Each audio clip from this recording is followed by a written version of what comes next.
Now, sports and education are two vital components of human development that are intricately linked. In Nigeria, sports have the potential to play a significant role in promoting educational development. But the country faces numerous challenges in harnessing this potential. On the one hand, sports can enhance learning experiences and outcomes, contributing to educational development. On the other hand, education is crucial for sports development in Nigeria, and a well-educated athlete is better equipped to make informed decisions about their career, health, and personal life. Now, despite these benefits, Nigeria faces significant challenges in developing sports and education, such as inadequate funding, poor infrastructure, and limited access to sport facilities. We're now joined by an athlete and physical education expert, Sylvester Juwe, to speak on sports and education development in Nigeria. Good to have you on Newsday. Thank you for joining us. Thank you very much for the invite. Really excited to be here. Now, from being a young athlete who was struggling to represent his house back then in secondary school, yes, to becoming a man who is pushing for the revolution of education through sports and AI. Talk to us about the journey and what inspired that move.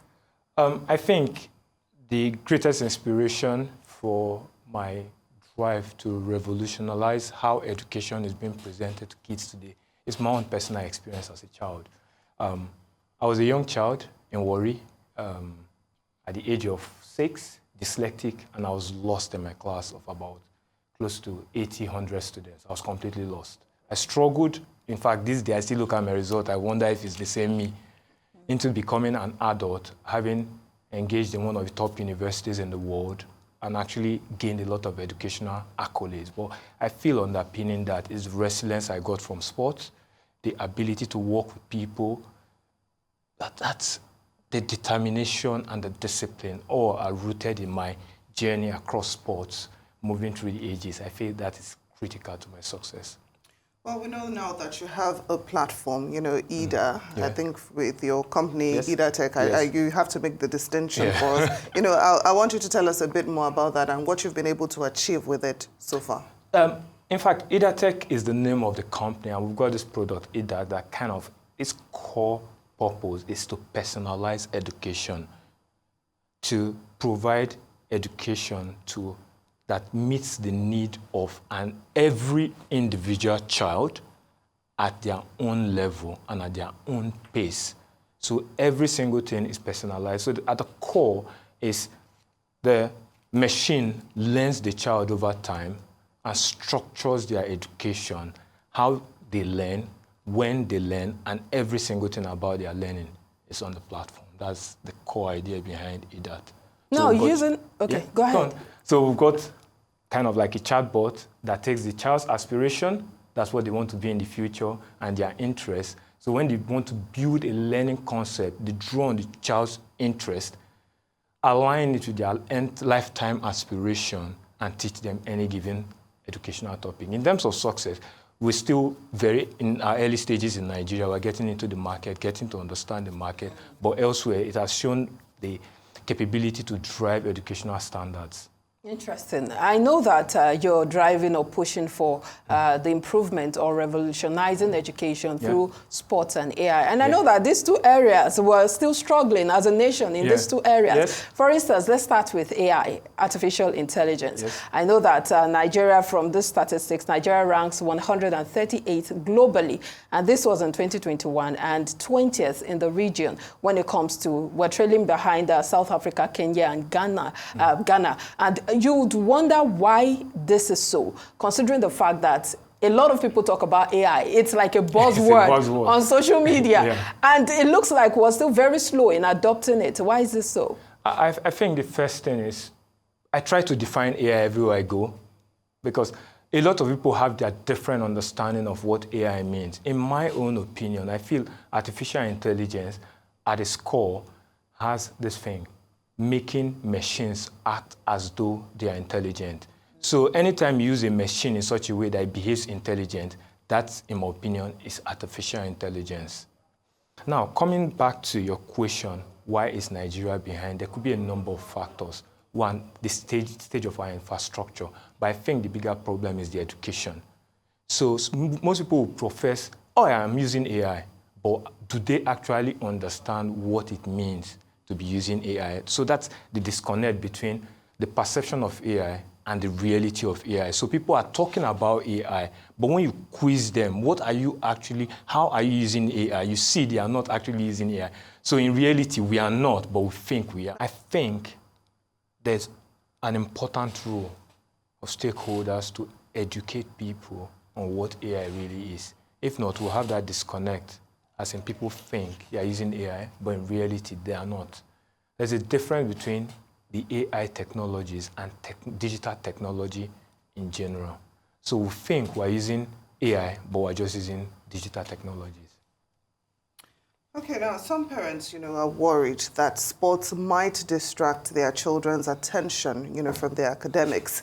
Oh, so you experience something similar. So I'm wondering, how we can balance both, that sports and education. And then you also talked about being dyslexic as a child. How do we use, how do we use sports, or is it possible to use sports, to tackle, some of these learning difficulties?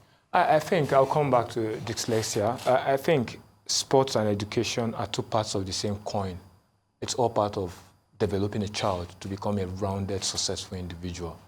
If you look at the core values of sports, you see them integrated within education. That's resilience, leadership, teamwork, discipline. It's the same. And they're fundamental to the development of the child into becoming that responsible adult. So I feel both are two aspects of the same coin. Then in terms of parents, it's about education again. It's about education to understand that, look, children that participate in sports are most likely the students that achieve better educational outcome. Then we now move into the how. How would these two aspects of human development be integrated within the same system? That is, for example, exposing students to after-school clubs, using sports as an avenue to teach. A good example is taking students out to the volleyball court and teaching them maths there, using measurements in the volleyball court or basketball court to teach geometry. So they see both aspects being integrated, but the core of the importance of sports to education is the traits that are developed in sports being used in education and in further life. And sports and tackling learning difficulties. Is that possible? Is there a possibility? Did that help me as a person? Because I want to reflect on myself. I think, yes, because I'm dyslexic. I struggle to string together words when I'm writing. I tell people I'm the king of typo. So when they start dealing with the typo, but yeah, it's related because sports improves your focus. Your attention spans. When you engage in physical activity, when you leave physical activity, it improves your attention span. So to a large extent, I think it could have a role to play in improving students' attention span for sure.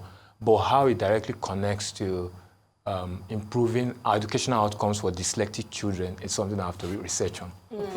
Well, sports is one area that we still need to pay a lot of attention to when it comes to Nigeria. So what happened at the Paris Olympics, that just happened where we came up with 0 medals. Yeah. And we saw different stories of how one of our athletes had to borrow a bicycle to, compete. And it goes a long way to show that there is still a lot to do when it comes to sport in Nigeria. If we are still yet to handle or deal with the challenges in the area of sports in Nigeria, how do we then apply sports to improving education? You make a very important point, our outcome in the Olympics. I feel just like education. You don't wake up one day and say, oh, I want to be a university graduate. You have to start from nursery, primary, secondary, then university. I tell people, Olympics is not child's play. You don't wake up one day and say, oh, I'm going to win the Olympics and spend billions and billions and billions. You should spend that money in preparation, not in executing the games. I think it's all about planning. For you to compete at the most elite level and excel at that level, you need to put plans in place, and it has to be structured and strategic. I think that's the disconnect. in terms of integrating sports and education, I think that's where we can actually put the plan in place, particularly for the foundation element. I remember during our days, I'm not sure how it is today, we had school sports. I know there's a youth games that started today, if I remember correctly. But during our days, we had school sports. We're actively engaged in the university then with NOGA games. We wanted to represent our faculty, it's there. And at the time, in around the early 2000s, a huge amount of Nigerian elite athletes who are university athletes from the university system. So with that integrated system, it's the same for most countries, the United States, most of the athletes come from the collegiate system. So if you have a strong integral system with sports and education, it helps build that foundation and you have that structure in place. Sports could be a way to actually move, education could be a way to move sports. In fact, both of them are linked. Yeah. Okay, so before we let you go, having once competed for Nigeria internationally, what are some of the challenges you faced? And what advice do you have for Nigerian athletes who might be facing similar situation? Yeah, I think the biggest challenge, I think the biggest challenge is motivation, particularly when you encounter setbacks like injuries and all that. I think that's the biggest challenge in my opinion, that's motivation. Of course, we have all the financial and everything, facility and all that, but I think the biggest challenge is more motivational because we Nigerians have a way of making things happen. So, but if there's no motivation, like in my case, I was injured for about 3 years. I lost a lot of motivation. After I got injured in 2005, I lost a lot of motivation. To come back was really difficult. I needed a different, a fresh head to start again.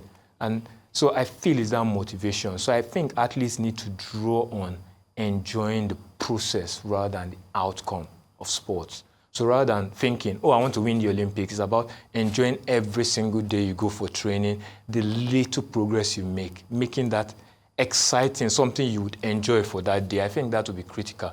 Motivation, so it's more psychological than physical. All right, thank you so much. That's a fine place to leave the conversation. Sylvester Juwe, thank you for bringing us up to speed on how to improve education with sports and AI.